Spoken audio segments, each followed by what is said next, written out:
ये बात सिर्फ एक पार्टी के एक नेता की नहीं है।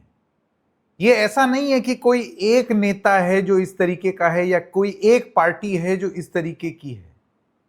दरअसल कैजुअल सेक्सिज्म, और कैजुअल भी नहीं, जानबूझ करके ऐसी बातें बोलना जो कि आप ये समझिए कि आम तौर पर बोली नहीं जानी चाहिए, मन में भी उत्पन्न नहीं होनी चाहिए, तभी तो आप लोगों को सिखाएंगे। लेकिन आप समाज के कौन से वर्ग का प्रतिनिधित्व करते हैं जिसमें आपको यह जरूरत महसूस होती है कि अपनी बात में वजन ही तब आएगा जब आप इस तरीके की हरकत करेंगे।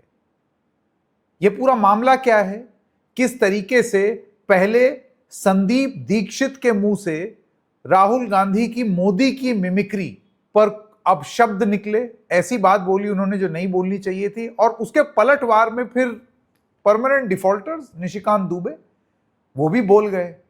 महिला की बात करने वाले महिला सम्मान को इतने पीछे कैसे रखते हैं, हर बार कैसे मैनेज कर ले जाते हैं एक दूसरे को नीचा दिखाने के चक्कर में, यह बताने के लिए कि तुम महिला विरोधी हो, वो इस कार्यक्रम में जानने का प्रयास करेंगे। नमस्कार, मेरा नाम है संकेत उपाध्याय और आप देख रहे हैं इशारों इशारों में डबल चेक पर। तो सबसे पहले तो आपको दिखाते हैं कि यहां पर राहुल गांधी ने ऐसा क्या किया या क्या बोला। तो ये यहां से बवाल मचना शुरू हुआ। मैं चाहूंगा कि आप लोग सुने। इनका पता नहीं कहां से इनके दिमाग में घुस गया, अब अजीब चीजें घुस जाती हैं, बट इनके माइंड में घुस गया कि फॉरेन पॉलिसी इज दिस।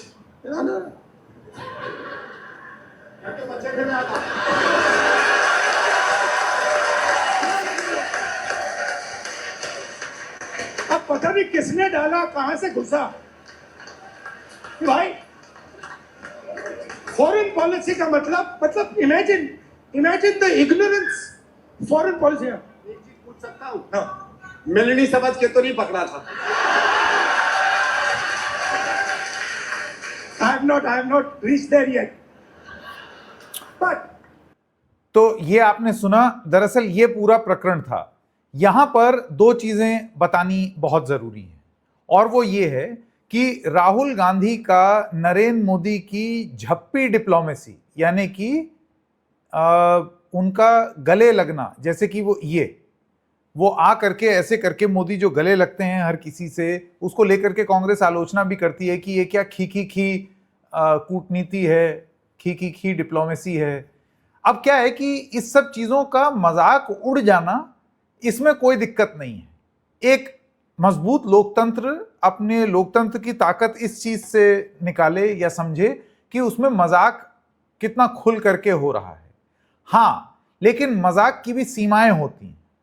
मुझे नहीं लगता है कि राहुल गांधी ने ये जो झप्पी डिप्लोमेसी पर कमेंट किया, इससे उन्होंने किसी भी तरीके से मान गिराया। राहुल गांधी ने नहीं गिराया, लेकिन संदीप दीक्षित द्वारा दिया गया ये बयान एक बार फिर से आप सुनिए। यहां फॉरेन पॉलिसी एक चीज पूछ सकता हूं? हाँ, मिलनी समझ के तो नहीं पकड़ा था? I have not reached there yet. अब आप जो हैं ये बात कह रहे हैं एक महिला प्रधानमंत्री के लिए, और जिस भाव से किया गया है, ये भाव किसी को ऐसा नहीं है कि समझ में नहीं आया है। लोगों को समझ में आ गया है कि आप क्या कहना चाहते हैं और किस भाव से कह रहे हैं। अब एक तर्क ये भी दिया जा सकता है कि भाई ठीक है, एक बातें चल रही हैं, एक मीम वाली जमाने में आपने ये बात कह दी, लेकिन रचनात्मक कांग्रेस जैसा कार्यक्रम लेकर के ये कैजुअल सेक्सिज्म करना, संदीप दीक्षित आलोचना के घेरे में घिरे हुए हैं कि ये तरीका है उनका। अच्छा, संदीप दीक्षित भारतीय जनता पार्टी को तो उनमें बहुत ज्यादा इंटरेस्ट है नहीं, उन्होंने इस चीज को पकड़ करके सीधे सीधे निशाना साधा राहुल गांधी के ऊपर कि राहुल गांधी ही बचकाने हैं, इस तरीके की बचकानी हरकत करते हैं। आइए आपको सुनाते हैं रविशंकर प्रसाद, जो कि नेता हैं बीजेपी के, उनका बयान। Rahul Gandhi is irresponsible. Rahul Gandhi is yet to mature as a leader in the politics of the country. Rahul Gandhi is delinquent, और Rahul Gandhi has a great sense of arrogance and entitlement and exceptionalism, जो मैं कहूंगा वही होगा। और एक बात हमने पहले भी कही थी, सरकार में भी कहा है, कोई गोली नहीं चली है, कोई गोली नहीं चली है। अच्छा होता अमित शाह की बात सुनते तो जवाब पूरा दिया जाता, हम लोग भी बोलने के लिए आतुर थे। तो ये आपने देखा कि दरअसल राहुल गांधी को घेरने का प्रयास बीजेपी की तरफ से कि आपने संसद में अमित शाह को बोलने नहीं दिया। राहुल गांधी का यह कहना था कि आप जवाब दीजिए कि ये किसने आदेश दिया बच्चों पर लाठी चलाने का, और आपका भाषण नहीं सुनेंगे लोग। लेकिन उसके एकदम बाद जब संसद साइने डाई एडजर्न हो गई तो उसके बाद फिर ये कार्यक्रम हुआ रचनात्मक कांग्रेस का, जिसमें उन्होंने ये झप्पी वाला एपिसोड किया।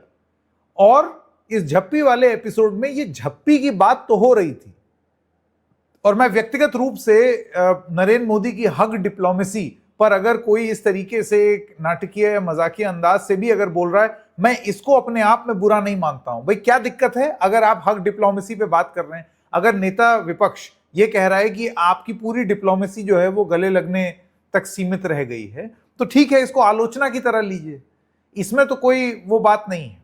लेकिन संदीप दीक्षित ने जो मेलोनी वाली बात बोली, वो बात नहीं बोलनी चाहिए थी, वो ठीक बात नहीं थी। और बहुत लोगों का मानना है, और कुछ हद तक मेरा भी, कि ये बिलो द बेल्ट और छिछली बात थी, ओछी बात थी, कैजुअल सेक्सिज्म के दायरे में आता है ये, और ये चीज नहीं करनी चाहिए थी।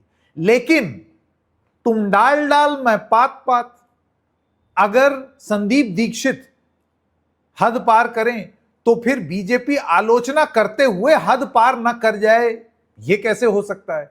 तो लीजिए साहब, ये देखिए निशिकांत दुबे क्या लिख रहे हैं वो, और कितनी गंदी बात लिखी है। राहुल गांधी जी इस गले पड़ने को जठराग्नि कहते हैं या कामाग्नि। ये रेफरेंस के लिए तो उन्होंने कुछ छोड़ा ही नहीं ना।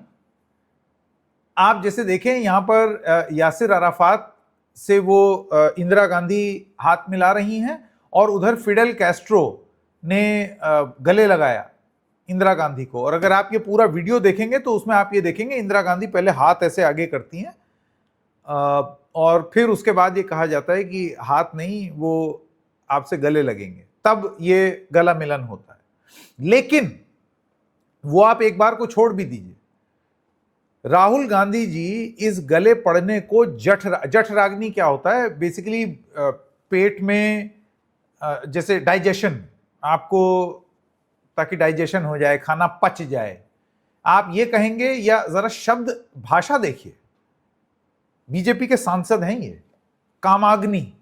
जाहिर सी बात है वो जो casual sexist reference Sandeep Dikshit ने दिया, बिल्कुल उसी तरीके की बात। काम आग्नि क्या होता है? द फायर ऑफ लस्ट, हवस। इस तरीके की भाषा निशिकांत दुबे प्रयोग कर रहे हैं। तो आप किसको, मतलब ये सारे एक ही जैसे हैं ना, सब एक जैसे हैं। महिला सम्मान की बात जरूर करेंगे, लेकिन फिर उस सम्मान की बात करते करते आप किस हद तक गिर जाएंगे, ये उसका प्रतीक है जो हमें देखने को मिल रहा है। तो राहुल की झप्पी या मोदी की झप्पी पर राहुल का पलटवार अपने आप में, इसमें कोई दिक्कत नहीं है, इससे किसी को दिक्कत होनी भी नहीं चाहिए। पता नहीं क्यों हो रही है, क्यों? क्योंकि वो एक नॉर्मल कॉन्वर्सेशन है। पर जो संदीप दीक्षित ने किया और अब जो निशिकांत दुबे ने कर दिया है, यही है जो इस देश के नेताओं को, इस देश की महिलाओं से अलग करता है। उनके मन में, महिलाओं के मन में आपके प्रति घृणा पैदा करता है। आज संदीप दीक्षित को भी माफी मांगनी चाहिए कि उन्होंने कितनी बेहूदी बात की, और साथ में निशिकांत दुबे अगर मांगना चाहें तो मांग लें, इससे पहले तो हमने कभी देखा नहीं। लेकिन ये इस तरीके की भाषा अगर आप प्रयोग करेंगे और उसके बाद सोचेंगे कि महिलाएं आपके साथ होंगी, तो क्या ही बोले। इशारों में बस इतना ही, फिर मिलेंगे किसी और मुद्दे के साथ, तब तक के लिए नमस्कार।